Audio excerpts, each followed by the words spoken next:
আসসালামু আলাইকুম বন্ধুরা, কেমন আছো সবাই? আজকে তোমাদেরকে অন্যরকম একটা ভিডিও শেয়ার করব। দেখো, এটা হচ্ছে আমার শ্বশুর বাড়ি। তো ছাদের উপর আমার শাশুড়ি মা সিম গাছ লাগিয়েছে, তো আমি সিম পাড়তে গিয়েছিলাম।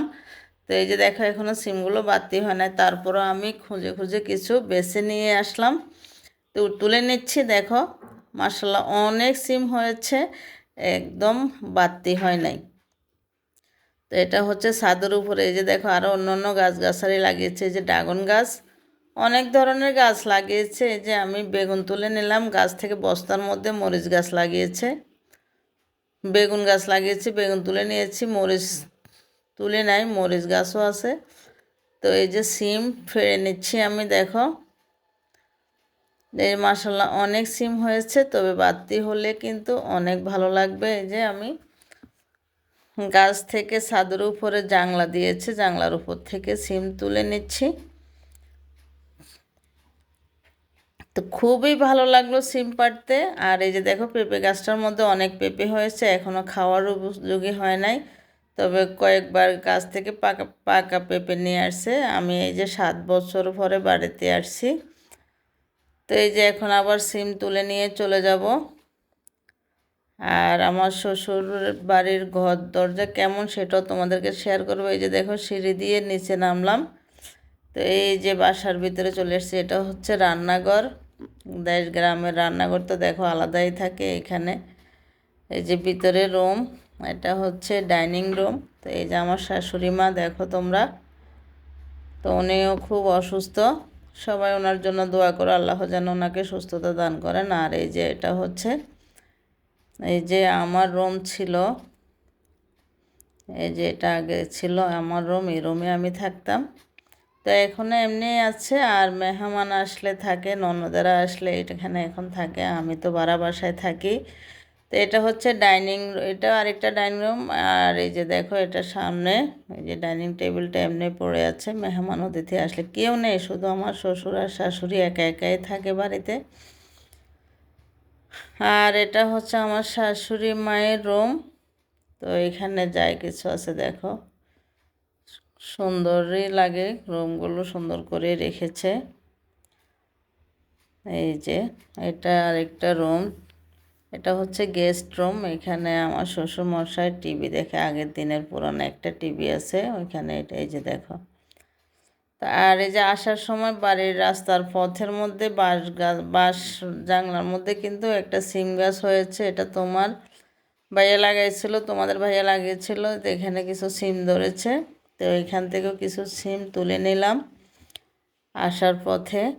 এটা বাড়ির একদম দরজার মধ্যে, তার মানে সামনে, বাড়ির সামনে দরজার মধ্যে আর কি। তো এই যে সিম বাঁশ গাছ, তার মধ্যে সিম গাছ লাগিয়েছিল। তো গাছটা বেশি হয় না, মাশাআল্লাহ সে সিম ধরেছে। আর এটা হচ্ছে একটা ডোবা। এই যে ডোবার পাশে এখানে মিষ্টি কুমড়া গাছ লাগিয়েছে। তো এই জায়গাটা কয়েকবার তোমাদেরকে দেখাইছি। দেখো, মিষ্টি কুমড়া ধরতেছে, ফুল আসছে। এই যে ওটা, এখানে অনেক ঔষধি গাছ আছে। আসলে এই গাছগুলো প্রত্যেকটা গাছের অনেক উপকারী। এই যে দেখো, এটা হচ্ছে কবরস্থান। এখানে একটা পুকুর আছে, পুকুর পাড়ে কবরস্থান, বাঁশ গাছ। এই যে রাস্তা, এই যে বড় একটা পুকুর। এই যে এখানে মাছ, এখানে একটা ডোবা আছে, এখানে আমরা মাছ চাষ করি। তো এই যে এদিকে একটা মেন রোডের পাশেই এই জায়গাটা। তো চলে আসলাম ছাদের উপরে সিমগুলো। এই যে দেখো, এই সিম আর বেগুন নিয়ে আসলাম গাছ থেকে তুলে।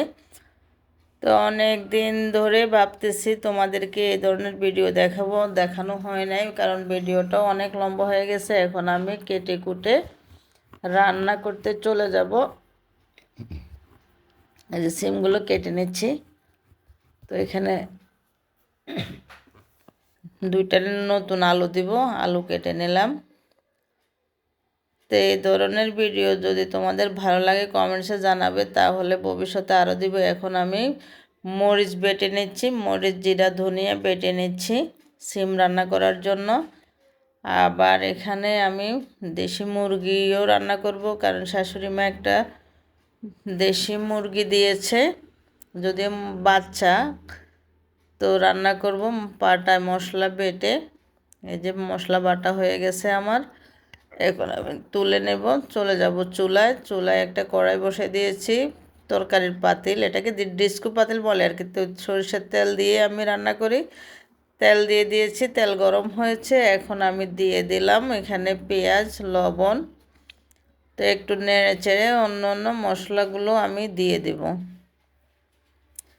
তো এই যে দিয়ে দিলাম আদা, রসুন, কাঁচামরিচ। এই মরিচগুলো একটুও ঝাল নেই। আর সিম তরকারি যদিও একটু ঝাল ঝাল খেতে ভালো লাগে, তো কিছু শুকনো মরিচও দিয়ে দিলাম, হলুদের গুঁড়া দিয়ে দিলাম।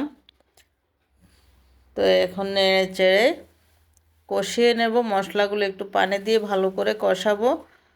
তো কষিয়ে যে আমি মাছ দিয়ে দিলাম, এটা হচ্ছে রুই মাছ। তো রুই মাছ আজকে কষিয়ে রান্না করবে, এই মাছটাও আজকে নিয়ে আসছে। তো কষিয়ে নিলাম। কষানো মাছ দিয়ে তরকারি রান্না করে খাওয়ার মজাই আলাদা, এটা খুবই ভালো লাগে। তো কষানো হয়ে গেছে, মাছগুলো তুলে নিয়ে আমি সিমগুলো দিয়ে দিয়েছি। এখন নেড়ে চেড়ে সিমগুলো কষিয়ে নেব।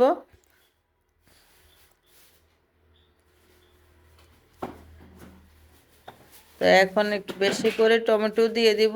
টমেটো, কারণ ঘরের বাসায় অনেক দিন থেকে টমেটোগুলো পড়ে আছে, ভাবলাম যে আজকে রান্না করে ফেলি। এখানে আমি দেখো আদা, রসুন, তারপরে গোলমরিচ বেটে নিব মাংস রান্না করার জন্য।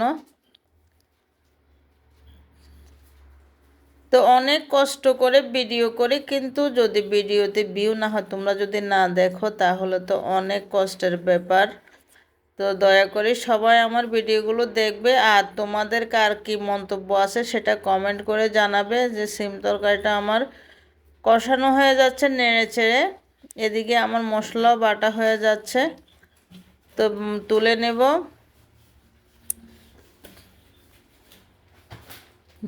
এই যে বাটা হয়ে গেছে, এখন আমি তুলে নেব আর চলে যাব চুলায় আবার। তো এই যে সিম তরকারিগুলো কষানো হয়ে গেছে, এখন আমি কষিয়ে রাখা মাছগুলো দিয়ে দিয়েছি। দিয়ে দিলাম ঝোলের জন্য যে পানি। তো এখন এটা জাল দিয়ে শুধু রান্না করব। আর এদিকে দেখো দই দিয়ে আর মুড়ি দিয়ে খাচ্ছি, খিদে লেগে গেছে। তো দই আর মুড়ি মিক্স করে খাইতেছি, কারণ রান্না হতে তো অনেক সময় লাগবে। তো এই যে এখন রান্না হয়ে গেছে আমার, ধনিয়া পাতা দিয়ে আমি কিছুক্ষণ পর নামিয়ে নেব। তো এদিকে আমি তরকারিটা ঢেলে নিলাম, রান্না হয়ে গেছে, একটা বোলের মধ্যে ঢেলে নিয়েছি। তো ফাইনালি আমার সিম রান্না হয়ে গেছে। দেখো যে সুন্দর কালার হয়েছে, মাশাল্লাহ, খেতে কিন্তু অনেক মজা হয়েছে। তো বলে লাভ কি, তোমাদেরকে খাওয়াইতে পারলে বুঝাতে পারতাম আর কি। এদিকে একটা কড়াইতে মুরগি মাংস রান্না করার জন্য তেল, পেঁয়াজ, লবণ দিয়ে দিয়েছি। তো দিয়ে এটাকে কষিয়ে নেব। এই যে দিয়ে দিলাম মরিচের গুঁড়া, হলুদের গুঁড়া, আর দিয়ে দিব বাটা মরিচ, তেজপাতা আর দারুচিনি দিয়ে দিয়েছি। এটাকে একটু নেড়ে ছেড়ে এরপরে একটু পানি দিয়ে দিলাম আর বাটা মশলাগুলো দিয়ে দিলাম। এই যে দেখো এখানে জিরা, ধনিয়া, মরিচ বাটা আর হচ্ছে আদা, রসুন, গোলমরিচ বাটা। তো সব মশলাগুলো একটু কষিয়ে নেব ভালো করে।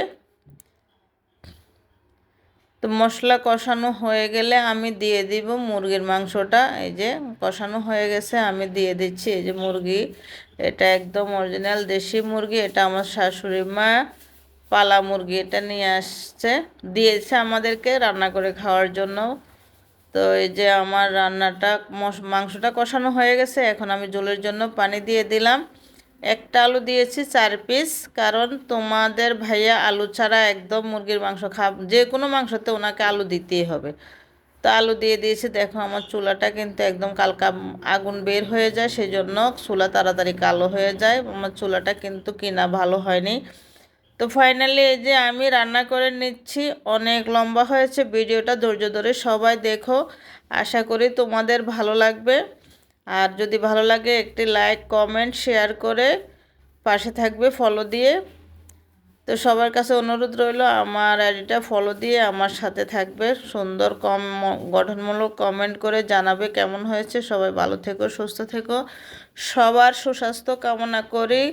আজকের জন্য বিদায় নিলাম। ও আচ্ছা, একটা কথা আছে, আমার ইউটিউব চ্যানেলটাকে একটু সাবস্ক্রাইব করে দিও। আল্লাহ হাফেজ।